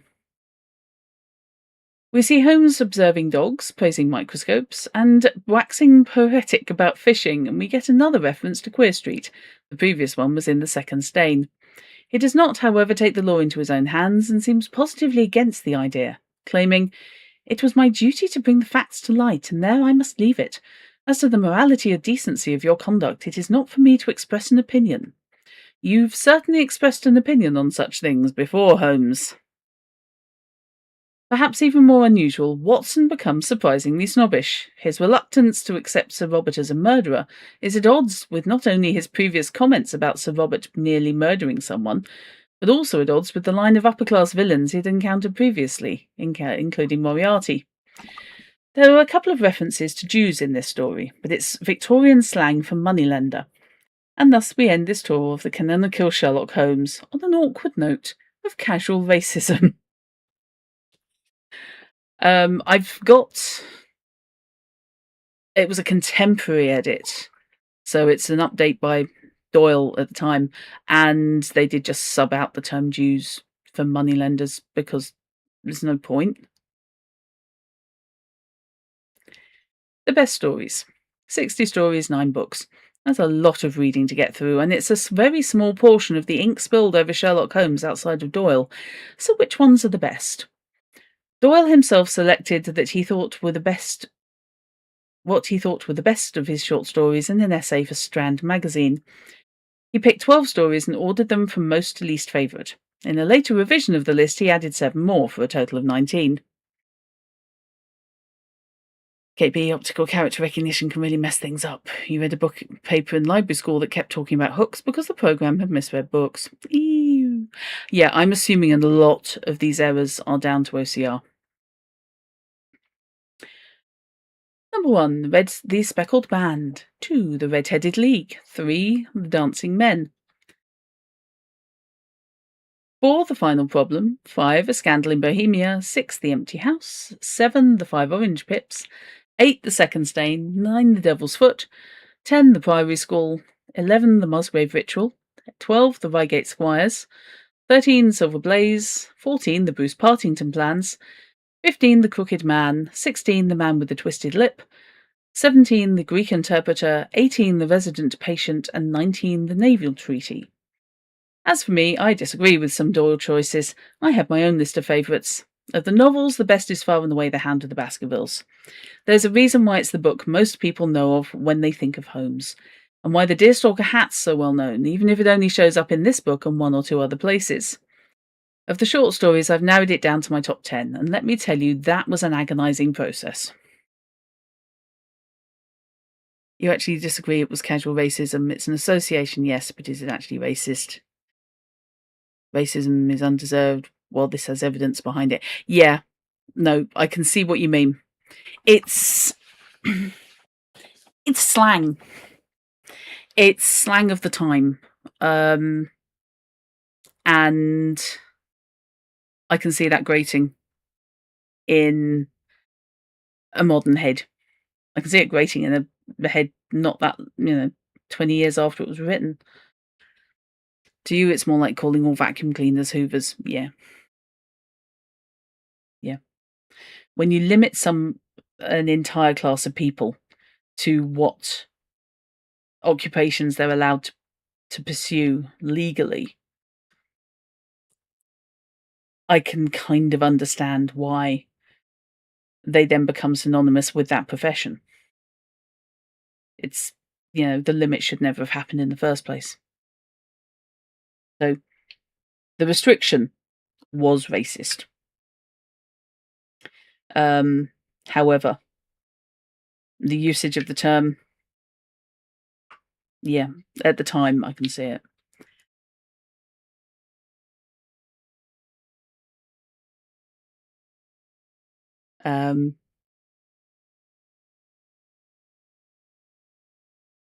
I go, no, yeah, by modern standards, it's casual racism. At the time, yeah, use of the time, I can see it. It's clumsy and lazy, but I can understand it.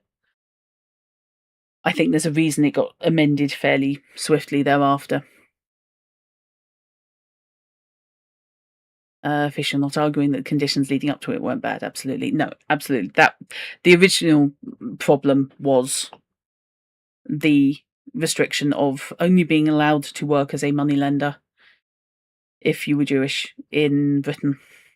I'm going to say Britain, but I think it may have been England at the time. I'd need to actually investigate when the restriction kicked in, but it was not good. Not good at all. And of course, it was a really good way to get out of your debts if you were of the ruling classes, because all you had to do was rile up the locals, and suddenly an awful lot of people were no longer in a position to collect. So yeah, the historical background was bad. Extremely. Okay, favourite stories. 1. A Scandal in Bohemia. Although the first 2 novels predate this story, I feel this is where Doyle really finds his feet with Holmes. 2. The Final Problem, The Empty House. Yes, I'm cheating here, but I really feel these are both one connected story, and they also comprise most of the canonical references to Moriarty. Absolutely gripping. Yeah, I can't really argue that one. Excuse me.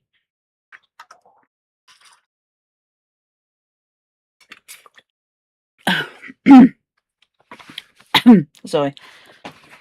Chrono, did Doyle set out to be racist in his usage of the term? No, almost certainly not. Is it racial microaggression regardless? Yeah. Yep, that's fair. And it's one that shows up more to a modern eye. It doesn't mean it wasn't, but it shows up more now. I think it feels more obvious.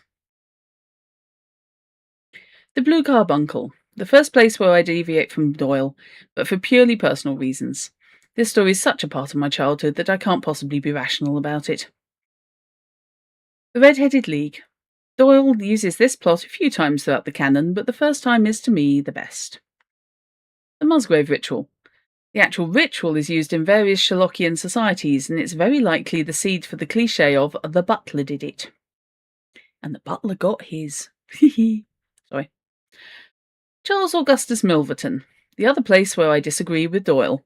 Milverton is probably the second best villain in the canon, and at the time of this writing is announced as the replacement villain in BBC's Sherlock, so clearly other people think so as well. 7. The Second Stain. Probably the best example of the Lestrade-Holmes dynamic. 8. The Bruce Partington Plans. Big use of Mycroft, a great spy story and a good companion to The Second Stain. Yeah, that I can see. Both very much espionage orientated. 9. The Devil's Foot.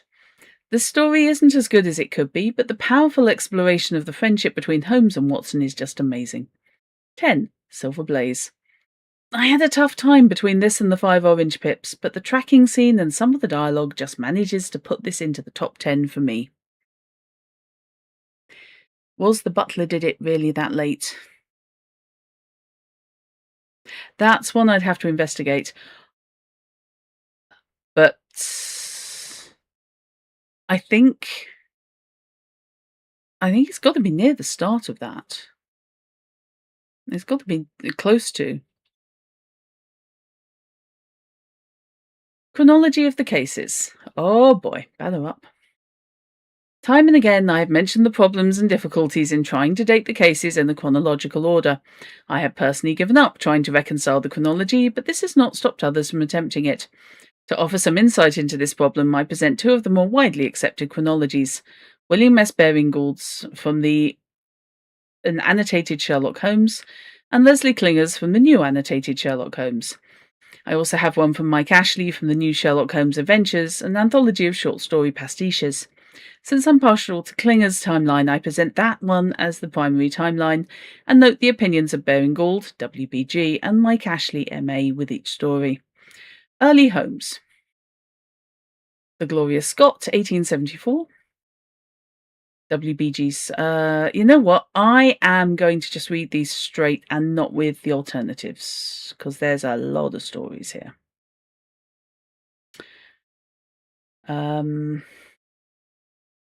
Actually, give me a mo.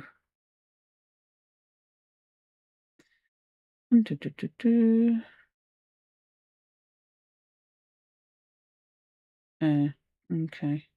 Yeah, let's go through the list, but I will not go into the alternative eras because there's a lot. So, the Gloria Scott, 1874. The Musgrave Ritual, 1879. Queen Mary Morstan. A Study in Scarlet, 1881. The Speckled Band, 1883. The Beryl Coronet, 1886. The Resident Patient, 1887. The Reigate Squires, 1887. The Valley of Fear, 1888. The Noble Bachelor, 1888. The Yellow Face, 1888. There's a lot happened in 1888. The Greek Interpreter, again. The Sign of Four. Post Mary Morstan. Silver Blaze, 1888. The Cardboard Box, 1888. The Scandal in Bohemia, 1889. Finally, we get out of 88. The Man with the Twisted Lip, 1889. A Case of Identity, 1889. The Blue Carbuncle, 1889. The Five Orange Pips, 89. The Boscombe Valley Mystery, 1889. The Stockbroker's Clerk, 1889. Same for The Naval Treaty, The Engineer's Thumb, and The Hound of the Baskervilles. Then The Crooked Man. The Red-Headed League is in 1890. The Copper Beeches is 1890. The Dying Detective is 1890. The Final Problem, 1891. Post-hiatus. The Empty House, 1894. Ditto for The Second Stain, The Golden Pince-Nez, The Norwood Builder.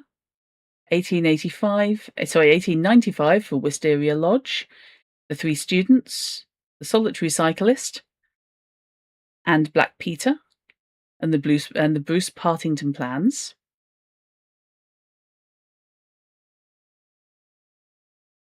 The Veiled Lodger, 1896. And then The Sussex Vampire, the same year. The Missing Three-Quarter. And then The Abbey Grange at 1897. The Devil's Foot, 1897. Remarkably quiet year, actually, 97. The Dancing Men, 1898. Retired Colourman, 1899. Charles Augustus Milverton, 1899. The Six Napoleons, 1900. The Priory School, 1901. The Disappearance of Lady Frances Carfax, 1901. Thorbridge, 1901. Shoscombe Old Place, 1902. The Three Gowdebs, 1902. The Three Gables, 1902. Obviously allowed the threes. The Illustrious Client, 1902. The Red Circle, 1902. Post Baker Street. The Blanche Soldier, 1903. The Mazarin Stone, 1903. The Creeping Man, 1903. And then post-retirement, The Lion's Mane, 1907. And His Last Bow, 1914.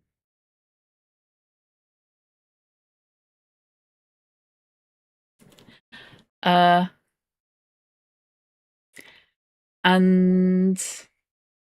I will include just a little outro. The publishers are proud to support the Save Undershore campaign, the campaign to save and restore Sir Arthur Conan Doyle's former home. Undershore is where he brought Sherlock Holmes to life and should be preserved for future generations of Holmes fans. You can read more about Sir Arthur Conan Doyle and Undershore in Alastair Duncan's book, The Share of Royalties to the Undershore Preservation Trust, An Entirely New Country, and in the amazing compilation Sherlock's Home, The Empty House, where all royalties go to the trust. And if you're interested in the links, it's saveundershore.com, Sherlockology is sherlockology.com, and MX Publishing is mxpublishing.com. But Save Undershore is the takeaway from there. So, that was a longer session than I anticipated, but I hope you found that interesting. I hope you found it enjoyable, and I think Eddie Webb's really got some very, very good points made about the canon and the wonderful inconsistency of so much that Doyle has done. If you enjoyed it, it is still available on Kindle, obviously. You may still be able to get it secondhand in Dead Tree. I think I would personally say it's well worth wishlisting and keeping an eye out for a sale. But it's not egregiously expensive or anything. And worst case, you know, I think you've got enough experience to leave a review on Goodreads or what have you. So I think letting Eddie Webb know how much you enjoyed his book would be a lovely gesture if you did. So thank you very much. I will be determining what I will be moving on to in the gap between here and next Monday. So I will leave you to it and take a brief break and then hopefully be back on stream shortly. Interesting bit of academia and research into an area you knew little about. It's an interesting piece of research into an area I thought I knew pretty well, but there were some definite moments where I was left going, oh, and frantically Googling as reading. So yeah, very interesting. Didn't agree with all the conclusions, but I wouldn't expect to. It's a subjective book. I don't live in his head. And I can understand why he drew the conclusions he has, which is always a useful thing. So, I will hope to see you guys next week. And hopefully, I will be back on stream fairly shortly. So, catch you later, guys. Bye-bye.